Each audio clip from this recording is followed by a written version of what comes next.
There's a lot of people out there that are very health conscious. My hat off to them, because they go to the grocery store and they intentionally select food that was grown. They select raw food, take it home and prepare it rather than processed and packaged foods. One of the things we've got to consider though is that when we're eating something, we've got to think about where did that come from and what did it eat. Now, today, this used to be a big field of sorghum, and a lot of those health conscious people will know that sorghum goes into a lot of health foods.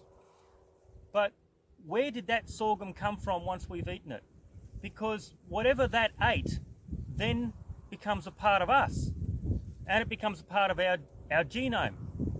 So what we've got to really look at and we've got to consider is the biome of the soil that the fruit and vegetables or the grains grew in. Now, in my hand here contains billions and billions of little bacteria and a massive part of the biome that fortunately is local to where I was born and raised. And I used to run through this soil biome in my bare feet. So I've already absorbed a lot of the biome that's in this soil. And while I was young, it helped my immune system become stronger. Sure, I got sick a little bit and I might have got diarrhea now and then, but that's what made me stronger. It gave me that defense against the other things that are in this biome. So when I ate fruit and vegetables, and let's take it on to livestock, sheep and cattle, and even fish. When a cow eats grass, we don't just think about the cow. We've got to think about that grass and what it ate. And then we've also got to think about what did that grass eat? What about all the microbiomes that are in the soil that went up into the grass and then into the cow and then into me?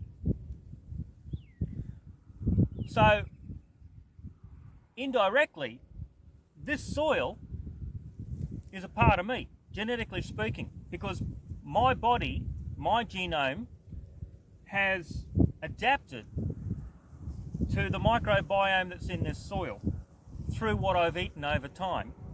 And also, probably because I got a bit of this in my mouth now and then when I was a kid.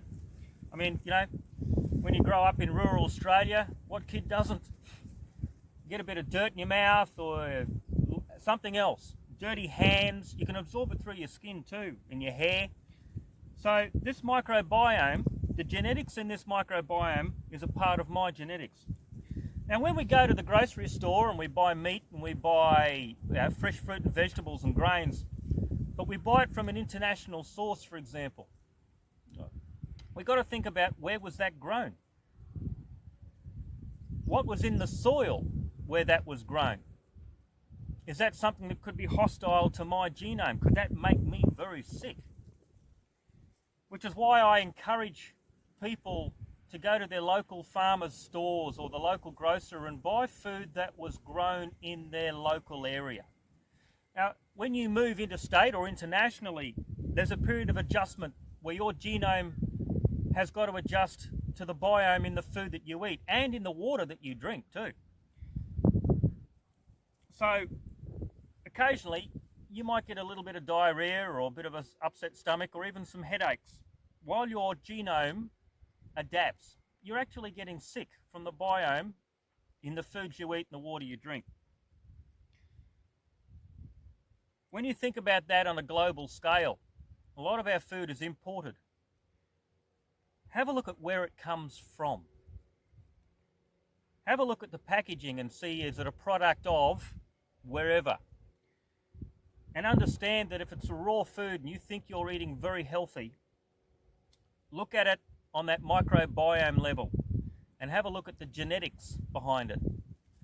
What's that doing to your immune system?